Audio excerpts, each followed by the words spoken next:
کیا تھا حضرت تھانوی رحمۃ اللہ علیہ کے اندر بہت مشہور ہے کہ ظہر بعد سے لے کر عصر وقت تک مجلس ہوتی تھی. بڑے بڑے علماء اس میں شریک ہوتے تھے, بڑے بڑے علماء. اس مجلس کے اندر کیف متفق بیان ہوتا رہتا تھا. کوئی خط آیا اس کو پڑھا, اس نے کوئی حال اپنا لکھا, حضرت تھانوی نے اس کا کوئی جواب دیا تو اس کو سنا دیتے تھے. مجلس کے اندر بھی اصلاحی معاملہ بھی جاری رہتا تھا. مجلس اس صوفیہ کے نزدیک تو جاری و ساری ہی ہے.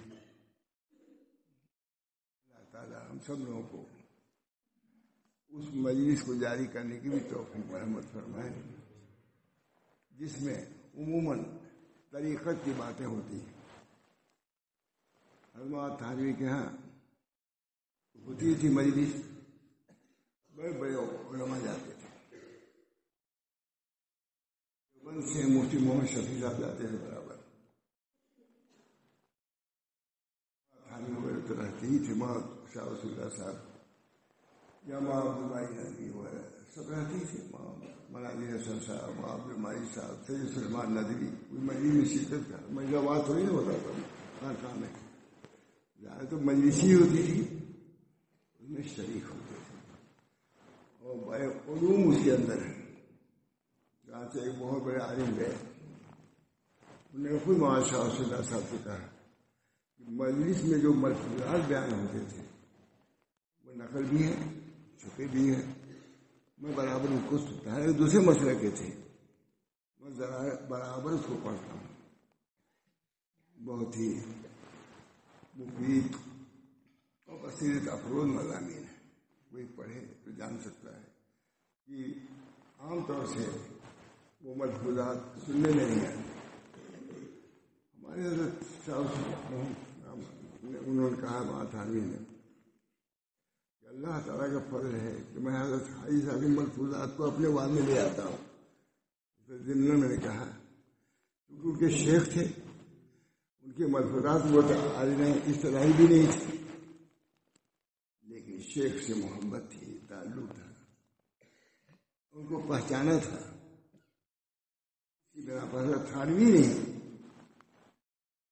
لیکن حضرت مولانا حجت الاسلام مولانا محمد قاسم صاحب نے بھی رجوع کیا. ربانی مولانا رشید احمد صاحب نے وہی نے رجوع کیا. تعجب تو ان سے ہے کہ انہوں نے کیسے رجوع کیا. مولانا حسین احمد مدنی تو پڑھ رہے, محمد حسن الہ آبادی انہوں نے بھی رجوع کیا. اور وہاں ان کی پیاس جا کے پوچھتی تھی. حضرت محمد قاسم صاحب فرماتے تھے کہ میں تو حضرت حاجی صاحب کو علم کو استعمال کرتا ہوں. ان کا کہنا بہت بڑی بات ہے.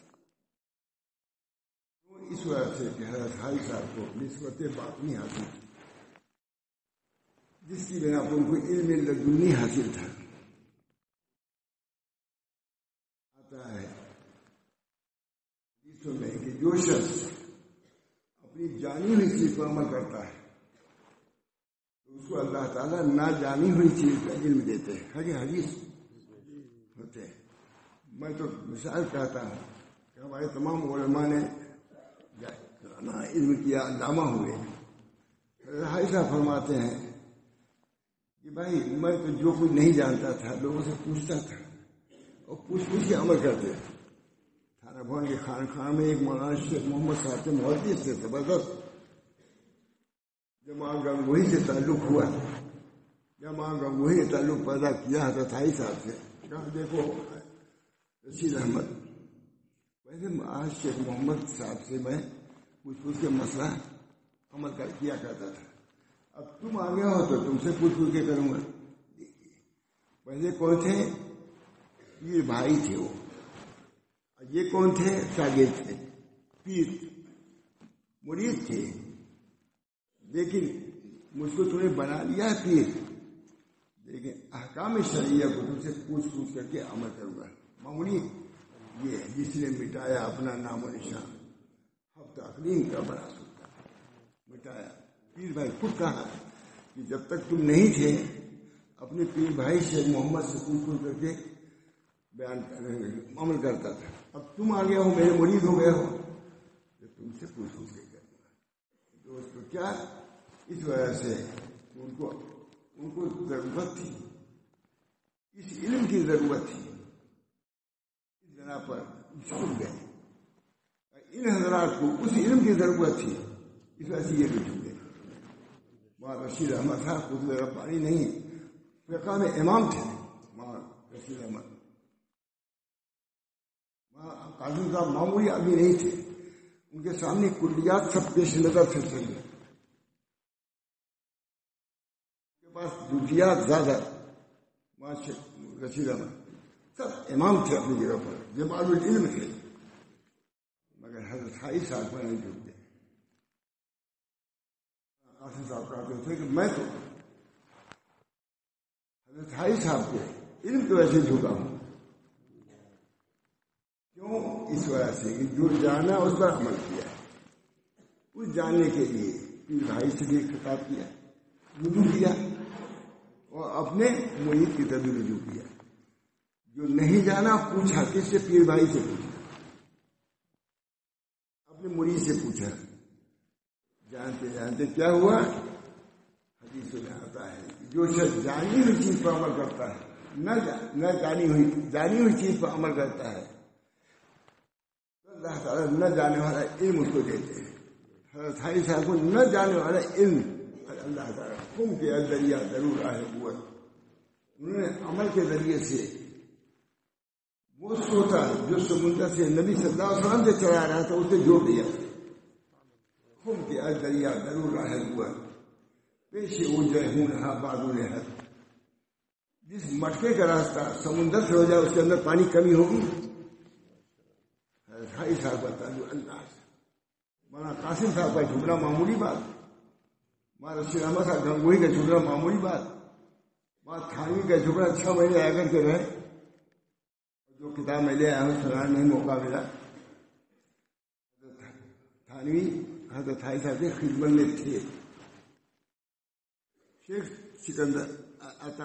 اسکندر کی ایک کتاب تھی تقدیر مانی.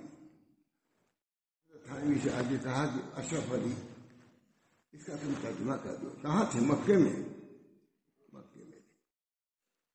ان کی خدمت میں گئے تھے. وہ علم جو ان کو حاصل نہیں ہوا تھا دیوبند میں, اس کو حاصل کرنے کے لیے ہاتھ رکھنے گئے تھے. اسی علم کے لیے گئے تھے. مولانا قاسم صاحب گئے تھے, مولانا رشید احمد صاحب وہی گئے تھے. امام بخاری ایک دوسرے ہے وہ گئے تھے. بخاری مراد وہ آج والی جو شروع ہونا سمجھے گا, وہ علم لدنی اس کو کہتے ہیں. جب اپنے علم پر, جانی ہوئی علم پر عمل کرتا ہے تو اللہ تعالیٰ نہ جانے والا علم دیتے ہیں. چنانچہ حضرت حائی صاحب کے سامنے ماں وہی جھکے, ماں تھانوی جھک گئے. حضرت حائی صاحب کا یہ مسئلہ تھا غنا فقر آگے ہے غنا پر, فقر افضل ہے غنا سے. ابھی نہیں حضرات میں سے کسی نے پوچھا حضرت حائی صاحب سے کہ حضرت حدیث میں ہے الید العلیٰ خیر من ید سفرا, ید علیٰ موتیا دینے والا ہے. کون دے گا؟ جو گنا دل کے پاس ہوگا. تو خود فرماتے ہیں یہ علیٰ بہتر ہے ید سفرا سے. اشکال تھا, ابھی ان چاروں میں سے کسی نے کیا تھا. الید العلیٰ اوپر والا ہاتھ یعنی دینے والا, الید الموتیا دینے والا ہاتھ بہتر ہے الید الاخذہ لینے والے سے. اس سے معلوم ہوتا ہے غنا افضل ہے.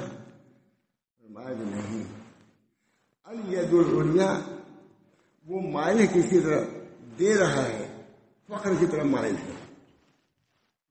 وہ چاہے کروڑوں روپے کا مالک ہو, 10 جب دے رہا ہے تو 10 کروڑوں روپے میں سے 10 روپیہ دے رہا ہے, کہاں جا رہا ہے؟ فقر کی طرف جا رہا ہے. اور لینے والا ہے کتنی فقیر ہو لیکن 10 روپے کے لیے ہاتھ پھیلا دیا اس نے, وہ گنا کی طرف مائل ہے. اس طرح پر ایسی چیزوں کو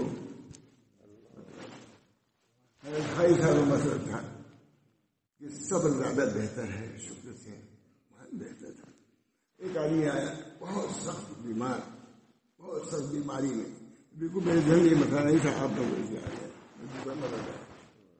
بہت پریشان. اب ہمارے حضرات یہ بڑے لوگ سوچے کہ اب دیکھو کیا کہتے ہیں حضرت علی صاحب، یہ کہتے ہیں کہ صبر بہتر، یہی کہیں گے ہے کہ صبر کرو.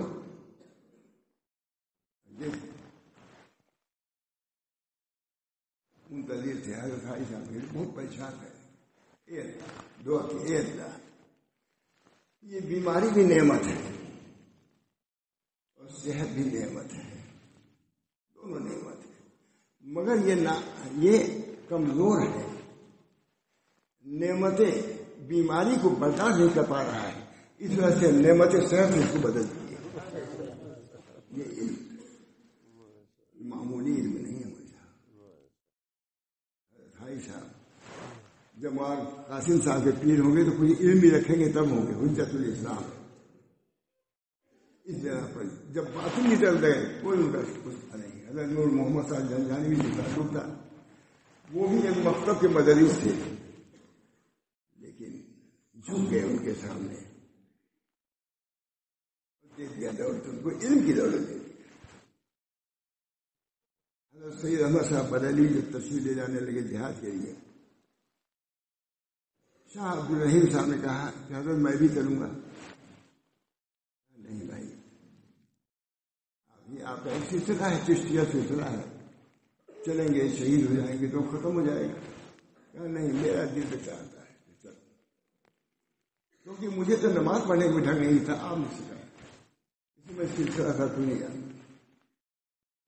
وہ سلسلہ دیکھیے پھر اعتراض دیکھیے، یعنی کہ ہم اس میں جا رہے تھے کچھ نہیں. یہ اس زمانے کی عادت، ایک کام شروع نہیں کیا 10 کام کا انکار. کیوں انکار کرتے ہو؟ معلوم کتنے راستے ہیں، خود حضور نے فرمایا دیکھو یہ راستہ ہے، یہ راستہ، یہ ہے راستے ہیں، سب راستوں کا انکار نہ کرو. کوئی چل رہا ہے 10 میل کی رفتار سے چلنے دو، لیکن بل صراط مستقیم، دل کیسے گمراہ ہے.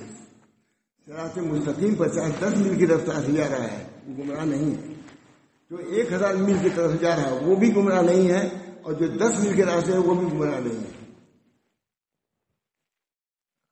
کشادہ چیز کو تنگ نہ کرو، ہمارا دین کشادہ ہے، چاہے راہ ہے.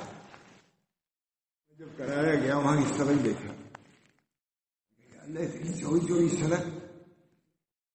حضور صلی اللہ علیہ وسلم نے کیا فرمایا؟ میں شاہراہ سب کی گنجائش ہے. میں نے کہا 10 میل کے رفتار سے بھی کار جا رہی ہے اور 500 کے رفتار سے بھی جا رہی ہے، کوئی کسی پہ اعتراض نہیں کر رہا ہے. ہمارے یہاں جہاں آئے بس دوسرے پہ انکار ہی شروع کر دیتے پہلے ہی. کیوں انکار کر؟ شاہراہ ہے، لے لوہا کا نہا رہا، اس کی رات بھی مثل دن کی ہے، دیکھیے دن ہو گیا ہے. اس کی کشادگی کو تصور بھی نہیں کر سکتے. کنارا چلانا کیا ہے، اس کی راہ کا تم تصور نہیں کر سکتے. کروڑوں آدمی کا ایک راہ ہے اور چل رہے ہیں، کروڑوں اربوں آدمی ہیں، سب کے لیے راہ الگ ہے. جو کیفیات آتی ہیں لکھتے ہیں علماء، وہ ایک دوسرے سے ملتی جلتی نہیں، سب کی کیفیت الگ الگ ہے. جیسے چہرہ الگ الگ، وہ تجلی بھی الگ الگ ہوتی ہے. علامہ شہرانی کی الگ، امام غزالی کی الگ، ماں تھانوی کی الگ، ماں گنگوئی کی الگ، سب الگ الگ ہے. کیونکہ اللہ ایک ہے، اس وجہ سے تجلی جس کی ہے وہ ایک ہے، وہ اس میں تفریق نہیں ہے، تشریق نہیں ہے. حاجی اللہ کے دریا ضرور ہے پیشے وہ جن ہو رہا بادوں نے ہے جس مرکے کا راستہ. اس وجہ سے ہمارے اہل اللہ دوستوں بزرگوں اللہ سے تعلق، علم تو وہاں سے آ رہا ہے، علم وہاں سے آ رہا ہے.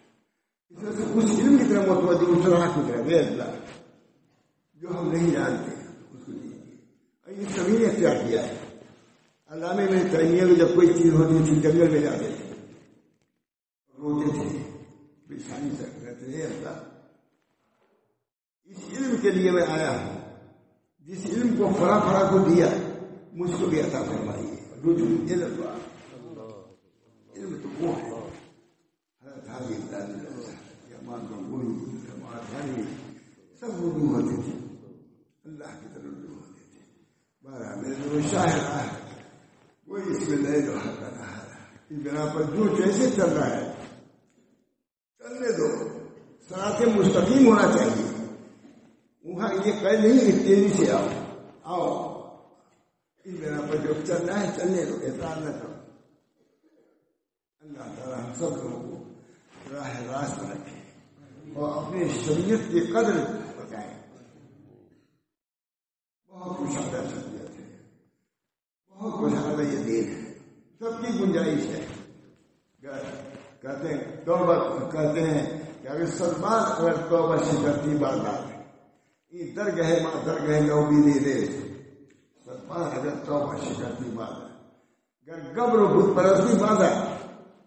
تم اگر یہودی ہو گئے، کافر ہو گئے، آ جاؤ، راستہ کھلا ہوا ہے، خدا کا راستہ ہے. اس بنا پر یہاں نہ اصلیت ہونی چاہیے نہ تنگی ہونی چاہیے. یہ ہمارے باپ دادا کے طریقے نہیں، خدا کا طریقہ جس کو لے کر کے رسول اللہ صلی اللہ علیہ وسلم کو مقبول فرمایا. یہ راستہ وہ ہے جو حضرت موسیٰ علیہ السلام پر عیسیٰ علیہ السلام پر کھلا نہیں، گروہ پر کھلا یہ راستہ. سب کی گنجائش ہے. اس بنا پر دوستو یہ بات نہیں چیز ہے. آتا ہے شاہ ولی اللہ صاحب نے لکھا ہے کہ نبی اکرم صلی اللہ علیہ وسلم کے پاس 3 جماعتیں ہو گئی. ایک متقدمین کی جماعت جنہوں نے عقائد کی خدمت کیا، اور ایک فقہا کی جماعت ہوئی، ایک صوفیہ کی جماعت ہوئی جنہوں نے حضور صلی اللہ علیہ وسلم کے انوار کو لیا، اقتباس کیا، سقو کو پیا اور پلایا. یہ بھی ایک کام اور یہ اصل ہے. کہتے ہیں دین محمدی کے اصل یہی بات ہے. انہوں نے بھی کام کیا، متکلمین نے بھی، فقہا نے بھی کام کیا، صوفیہ نے بھی کیا. یہ کون لکھا؟ شاہ ولی اللہ جی کو سب دنیا مانتی ہے. علماء جو بننے میں خاص وہ نہیں رہے اپنی مان. دوستوں اس کی بھی طلب ہونی چاہیے. نسبت ماننا علم ہے، صرف ظاہر نہ ہو، خوش نہ ہو. شیخ عبداللہ محمد جی کو آپ جانتے ہوں گے، بڑے اشرف العلماء کتاب مسکات کی صورت آئی نہیں کرتے. ان کے باپ کہتے تھے عبدالحق ملائے خوش نباشی، خوش ملک بننا. اس کو شیخ عبدالحق محدود دہلوی کو اتنے بڑے آدمی کو ان کے باپ کہا ہے خوش ملائے خوش ملا نباشی، تر ملا بنو جس میں اللہ کی محبت ہو، قسمت ہو. یہ تر حضرت تھانوی اسی تر بننے کے لیے ان کا علم مواد مشہور تھا پورے ہندوستان میں. جب بھی حضرت تر بننے کے لیے گئے تھے فرماتے تھے بہت ہمارے حضرت یہ دین خوشی نہیں ہے، تر بھی اس کے اندر ہے. اللہ کی محبت، اللہ کی نسبت سے یہ علم جو ہے تر ہو جاتا ہے. اس علم کے اندر دوستوں بزرگوں مٹھاس لانے کی ضرورت ہے. حضور کے علم کا کیا پوچھنا ہے. دوستوں حضرت حاجی اللہ صاحب بڑے کیوں اس وجہ سے نسبت باطنی کے حامل تھے، علم باطنی سے مسرت تھے. کیونکہ انہوں نے جو پڑھا، جو جانا، اس پر علم کیا، اس پر عمل کیا، اللہ نے علم لا یادت دے دیا ان کو. جس کی وجہ سے ہمارے علماء کرام جو حجت ہے، حجت اللہ ہے، ان کا علم مثل جبال کے پہاڑوں جیسا تھا، یہ جھک گئے. اس علم کی بھی ضرورت ہے. میرے دوستوں یہ مجلس میں طلبا سے کہنا تھا، یہ علم کافی نہیں ہے. میں یاد ہم بات تقدیر صاحب کا بہت بڑا امداد صاحب اس میں کچھ جو گئے بھی رہے ہوں گے. احادیث پر تھا بات، پورا استعمال تھا زبردست، پورے ہندوستان کے ساتھ علماء تھے. باری بھی ہے اخیر میں سمجھو گی کیا کریں گے. واقعی میں کیا کرتا گیا میں بننا دیتی ہے. ابھی 9 بجے سے لے کر کے اب تک علم ظاہر پر بحث ہو رہی تھی. قرآن کے متعلق محصول ہے، اس کے لیے ایک ظاہر ہے، ایک بطن ہے. قرآن کے لیے ایک ظاہر ہے ایک باطن ہے. جب قرآن کے ظاہر اور باطن کو آپ نے اقرار کر لیا, مان لیا حدیث کے روح سے, پھر یہ بھی تسلیم کرنا ہوگا کہ حدیث کے بھی ایک ظاہر ہے اور ایک باطن ہے. کیونکہ حدیث ترجمان ہے, نبی صلی اللہ علیہ وسلم ترجمان ہے, تو ظاہر ہے کہ ظاہر کی تفسیر تو ظاہر سے کر سکتے ہیں. اگر بطن نہیں ہے تو بطن کی تفسیر کر ہی نہیں سکتے. اب تک 9 بجے سے لے کر کے ظاہر حدیث پر گفتگو ہو رہی تھی, اب آئیے ہم بطن حدیث مدنی گفتگو کریں اور اس کی طرف متوجہ ہوں تاکہ ظاہر حدیث پر ہم سب قابل مکمل بیٹھے ہوئے ہیں. ان کو ضرورت ہے کہ بطن حدیث کی طرف بھی توجہ کریں کہ حضور کا باطن کیا تھا اور حدیث کے اندر کیا کیا ہے. لکھا ہے بہت بڑے شخص نے لکھا ہے کہ حدیث میں کیا ہے جو اختلاف ہے وہ در حقیقت نہیں ہے, ہم کو علم پورا نہیں ہے, اس بنا پر حضور کے احادیث میں تصویر نہیں دے پا رہے ہیں, ورنہ خود حضور کے احادیث میں کوئی تعداد نہیں ہے. دوستوں بزرگوں مجھے آپ کو متوجہ کرنا رب زدنی علما, حضرت مفتی محمود صاحب کا مدرسے میں اسی کو بیان کیا, قل رب زدنی علما, ہمارے علم کو زیادہ کیا. کوئی چیز ایسی نہیں ہے جس کو حضور اس متعلق کہا گیا کہ آپ ذاتی کی دعا کیجیے, مگر علم کی ذاتی کے لیے خود حضور صلی اللہ علیہ وسلم کو اللہ تعالیٰ حکم دے رہے ہیں, قل رب زدنی. کون علم ہے؟ علم کی انتہا نہیں ہے. آپ نے صرف شرح آیا پڑھ لیا, یہ کر لیا ہے, لکھتا خود کہتے ہیں کہ ہے اردو فتویٰ کتاب, اس میں لکھا ہے صرف شرح آیا اور اس کے حاشیے سے پڑھ کر کے فتویٰ دینا چاہیے. اتنی کتابوں اور عقیل میں لکھا ہے کہ ایسا ہوتا ہے کہ اس تقوی کا تقویٰ ہو تاکہ اس کی روشنی میں وہ فتویٰ دے سکے, کیونکہ وہ فیما بین و بین اللہ واسطہ ہے, واسطے کے لیے اس کی ضرورت ہے. اس وجہ سے قل رب زدنی علما پڑھتے رہو. اللہ ہمارے آتا ہے جمعہ کے دن ایک ساعت ہے جس میں جو دعا کی جاتی ہے قبول ہوتی ہے, مشہور ہے. کسی نے پوچھا, آدمی نے پوچھا ہوگا کہ ہم کس چیز کی دعا کریں, انہوں نے کہا, یا انہوں نے پوچھا کس چیز کی دعا کرو, کہا ہم قل رب زدنی اللہم زدنی علما, میرے علم کو بڑھا دیجیے. یہ کوئی چیز ایسی نہیں ہے جس کے متعلق حضور صلی اللہ علیہ وسلم سے کہا گیا ہو کہ قل رب زدنی علما سوائے علم کے. اس وجہ سے کوئی علم کی انتہا نہیں ہے. جب نبی کو کہا جا رہا ہے جو سارے عالم کے علم کا مجموعہ تھا, اتنا علم سب اونچے خوبا محمد جتنے انبیاء کو علم دیا گیا تھا, نبی اکرم صلی اللہ علیہ وسلم کو تھا. بہت مشہور بات ہے. جب بھی کہا جا رہا ہے قل رب زدنی علما, ہمارا شبہ کیا ہے کہ یہ چیز پڑھ لیا بس ہو گیا, کچھ نہیں, لگے رہو. حضرت تھانی نے جو بیان قرآن لکھا ہے وہ تو کہا کہ میں نے تھوڑا سا اس کو لکھ دیا ہے, کل تھوڑا نہیں لکھا ہے. یہ بہت ہمارے اندر ماشاء اللہ تھا قرآن. بیان قرآن کا علم مشہور علم ہے, بالکل نورمانی وغیرہ کا خلاصہ ہے وہاں, تمام تفاصیر کا خلاصہ. اس زمانے میں سب سے زیادہ اہم نورمانی سمجھ آتے ہیں خلاصہ. اب تو عالم ہے, کہتے تھے میں نے تھوڑا سا علم لکھ دیا ہے. ہمارے اگر فرماتے ہیں اللہ ایسی کتاب لکھ دیا, علمی کتاب ہے. بیان قرآن علمی تفسیر ہے, نحو بھی ہے اور صرف بھی ہے اور بلاغت بھی ہے ہی نہیں سب. لیکن کہا تھوڑا سا حضرت تھانوی جیسا بھی کہتا ہے کہ تھوڑا سا ہم نے لکھ دیا. پھر ہم لوگوں کو بھی جو علم حاصل ہو تو اکتفا نہیں کرنا چاہیے, دعا بھی کرنا چاہیے, لگے ہوئے رہنا چاہیے. کوئی تفسیر میں ماہر ہو, کوئی حدیث میں ماہر ہو, اب کوئی کس میں اور نسبت والا, اس کی بھی طرف توجہ ہونی چاہیے, بہت ضروری ہے. جب وہ نسبت ہوگی انشاءاللہ العزیز ہمارے علم میں جرا اور نورانیت ہوگی, اس علم سے توانینت حاصل ہوگی. اللہ بذکر اللہ تطمئن القلوب, اللہ کے ذکر میں علم نہیں ہے, علم ہی ہے, علم سے اطمینان حاصل ہوتا ہے. دوستو بزرگ ظاہر اور باطن دونوں ہی ہے, ظاہر ہے اور بطن ہے. عمل کا بھی ایک ظاہر ہے اور ایک بطن ہے, اور علم کا بھی ایک ظاہر ہے ایک بطن ہے. بہت بڑی نعمت، بہت بڑی دولت. لکھا ہے علماء رہتے تھے بہت خانقاہ میں. امام غزالی نے لکھا ہے کہ ہر عالم کے لیے ضروری ہے کہ علم مکاشفہ بھی رکھے. علم مکاشفہ مجھ سے کچھ کتابیں کہا جاتی علماء کو بتاتا ہوں.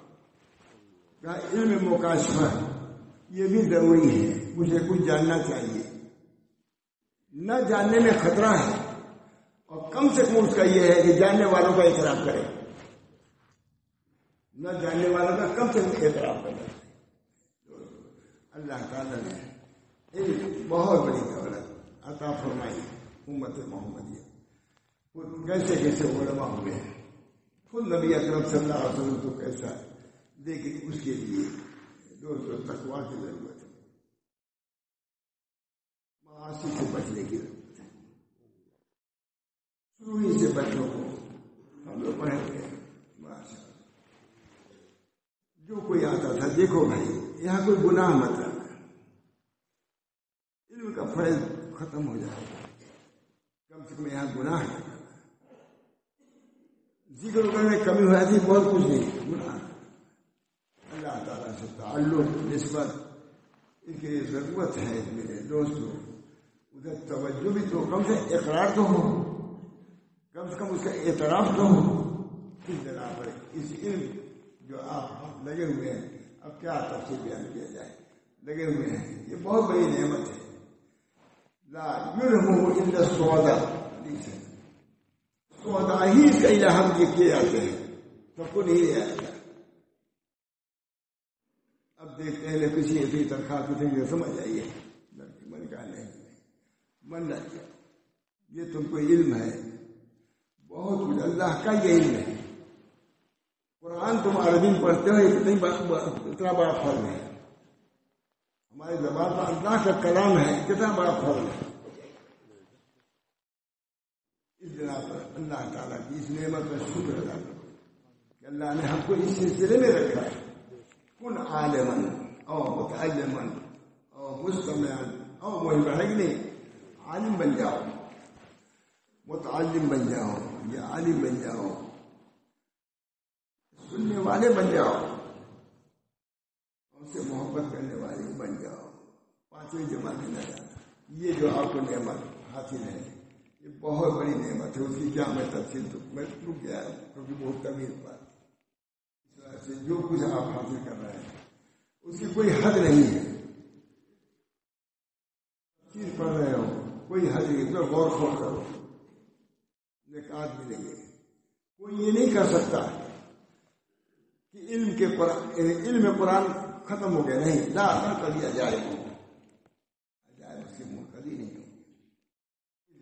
قرآن حدیث کے علم کو بہت بڑی نعمت سمجھو. ابھی میں نے دیکھا کہ بصرہ کے جامع مسجد میں کچھ لوگ بیٹھے ہوئے تھے کرسیوں پر آواز کر رہے تھے. حضرت علی رضی اللہ تعالیٰ تشریف لے گئے اور کہا کہ آپ لوگ کس کی اجازت سے آواز کر رہے ہیں. معلوم ہوا کہ خیال ہوا کہ آواز بلا تحقیق بھی ہو سکتا ہے، بلا تحقیق آواز ہو سکتا ہے، ہو رہا ہے. روایت ہے غلط.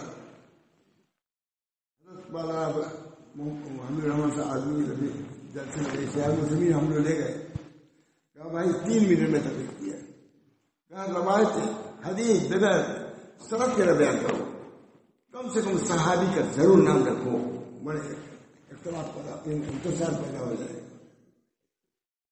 3 منٹ میں سب کچھ کر کے چلے. دوستوں بزرگوں، حضرت علی رضی اللہ عنہ گئے، لوگ آواز کر رہے تھے کرسیوں پر. کہا آپ لوگ کس کی اجازت سے کرسیوں پر آواز کر رہے ہیں؟ لیکن اس زمانے میں کیوں دیا؟ ظاہر کو ارے گرے نہیں تھے، وہ بھی عالم رہے ہوئے بڑے. کہا میں امتحان لوں گا تب بات کیجیے گا. امتحان نے کس کو بلایا؟ حسن بصری کو بلایا. تم کس کی اجازت سے؟ حسن بصری سید الطائفہ ہے نا. حسن بصری سید الطائفہ ہمارے مسلک کے صوفیہ کے طائفہ سید سردار. کہا میں امتحان لوں گا، کوئی باتیں پوچھوں گا. انہوں نے کہا پوچھیے. انہوں نے بڑے بے تکلف کہا، مجھے ڈرے نہیں کہا میں تم سے تمہارا امتحان ہٹا دیجیے، کہا میں کچھ پوچھوں گا پوچھیے، کہا دنیا میں سب سے بہتر چیز کیا ہے؟ سب سے بہتر چیز پاسائی۔ دنیا میں سب سے بہتر چیز کیا ہے؟ پاس ہے۔ کہا سب سے بدتر چیز کیا ہے؟ کہا تما۔ اور جواب دیا یہ ہمارے سید الطائفہ تھے، پاس ہو گئے، اتنے ہی امتحان میں ان کو اجازت مل گئی پاس ہونے کی۔ معلوم ہوا اس کا بھی امتحان ہی ہونا چاہیے، ہر کسر نہ کر ترجمانی نہیں کر سکتا شریعت لکھا کہ اس کے لیے بھی عدالت کی ضرورت ہے، علم کی ضرورت ہے۔ یہ علم بہت جس میں ہم آپ لگے ہوئے ہیں، ہم اس سے منسلسل نہیں ہیں۔ الحمدللہ تحقیق کرتا رہتا ہوں، دیکھتے ہی ہیں جب مسئلہ معلوم ہو فوراً میں تحقیق ہی کرتا ہوں، پوچھتا رہتا ہوں۔ اللہ تعالیٰ نے ہم کو آپ کے لیے اس سلسلے میں لگائے، بہت بڑی نعمت ہے، کم نہ سمجھیے، بہت بڑی نعمت ہے، بہت بڑی دولت ہے۔ میں بہت مزید بیان کرتا ہوں کہ ہماری زبان پر اللہ کا کلام ہے، کم نعمت ہے۔ اللہ نے اپنے کلام کو ہماری زبان پر جاری کیا ہے، کم نعمت ہے۔ میں نے کہا دوسری زبانیں پڑھی جائیں تو کچھ نہ سمجھ میں آئے، اس میں دوسری زبان کوئی انگریزی ہو یہ وہ پڑھیے کوئی کچھ سمجھے گا نہیں، لیکن عربی اگر پڑھیے تو جاہل کو سمجھ آتا ہے کہ یہ کہہ رہا ہے۔ یہ ہمارے دیہات میں پڑھاتے تھے تعبیر لڑکے، بالکل جاہل لوگ تھے جو پڑھاتے تھے، نکل کر کے کیا کرتے تھے اس پر پورا مباحثہ ہے، تبصرہ۔ یہ سب جانتے نہیں ہے، لیکن کہا نہیں اچھا تھا پڑھتا، یعنی تعلیم پڑھا تھا خالی ختم۔ میں نے کہا اللہ اس کو کیا معلوم، لیکن قرآن سے کیونکہ قرآن پر اس کا ایمان ہے، اس طرح سے اس کے دل کو نہیں لگا اس کو پڑھنا۔ اللہ تعالیٰ کا یہ کلام ہے، جتنا اس سے تعلق رکھو گے سید الکلام، اللہ تعالیٰ ہم سب لوگوں کو اس کے کلام کی بے فہمی اور بلا فہمی۔ حضرت احمد نے خواب دیکھا اللہ کو بما تقرب الیک، کس چیز میں آپ کا تقرب حاصل ہو؟ فرمایا بے کلامی، میرے کلام سے۔ کہا بے فہمی اور بلا فہمی، سمجھتی ہے بلا سمجھی، بے فہمی اور بلا فہمی، جیسے بھی پڑھو گے قرب ہوگا، بے فہمی اور بلا فہمی۔ دوستوں وہی بات زیادہ ذہن میں نہیں تھی، دوسرا مضمون تھا، لیکن یہ بھی بیان کر دیا، اب دوسری مرتبہ دوسرا بیان کروں انشاءاللہ۔ اللہ تعالیٰ نے چاہا زندگی نہیں تو انشاءاللہ دعا کیجیے اللہ تعالیٰ سے، اللہ تعالیٰ مجھے بھی اس سلسلے میں رکھے۔ یہ سلسلہ ہے کہتے ہیں سنہرا سلسلہ ہے، ضروری سلسلہ یہی ہے، ضروری سلسلہ۔ اگر اس سے بھی اچھا کوئی نظر آتا تو ضروری سے بڑھ کے کہا جاتا ہے سلسلہ ہے، سنہرا سلسلہ یہی ہے جس میں ہم آپ چاہے کوئی کچھ کہے، وہاں جانے کے بعد معلوم ہوگا کہ آپ کی کیا قدر ہے۔ دعا کیجیے اللہ تعالیٰ سے کہ قرآن پڑھنا ہے، خالی رسم قرآن تک نہ رہو، بلکہ اس کے اندر غور کرو، پڑھے لکھے ہو، یا کم سے کم یہ سمجھو کہ خدا کا کلام ہے، کم سے کم تلاوت کو یہ سمجھو کہ ھذا کلام ربی، میرے رب کا کلام۔ حضرت اکرمہ ابو جہل کے لڑکے تھے مگر قرآن لیتے تھے، مومن ہو چکے تھے، ھذا کلام ربی کر کے بے ہوش ہو جائے تھے، یہ میرے رب کا کلام، یہ تو کر سکتا ہے۔ نہ پڑھنے والے بھی سمجھتا ہے یہ خدا کا کلام، یہی دے جو نہیں پڑھا ہوا یہ کہ یہ خدا کا کلام ہے، پورا ثواب اس کو ملے گا۔ اس بنا پر کلام اللہ کی عظمت دل میں بیٹھانے کی ضرورت ہے۔ اللہ ہم سب کو توفیق دے۔ وآخر دعوانا ان الحمد للہ رب العالمین۔ یہ الگ ہوا ہے، جو نہیں ہونا چاہتے کیوں ان کو بٹھایا جائے، جو لوگ کہیں جو بیت ہونے والے ہیں اس طرف ہو گیا دعا ہو جائے گی، جن کو بیت ہونا الگ دعا ہو جانے سے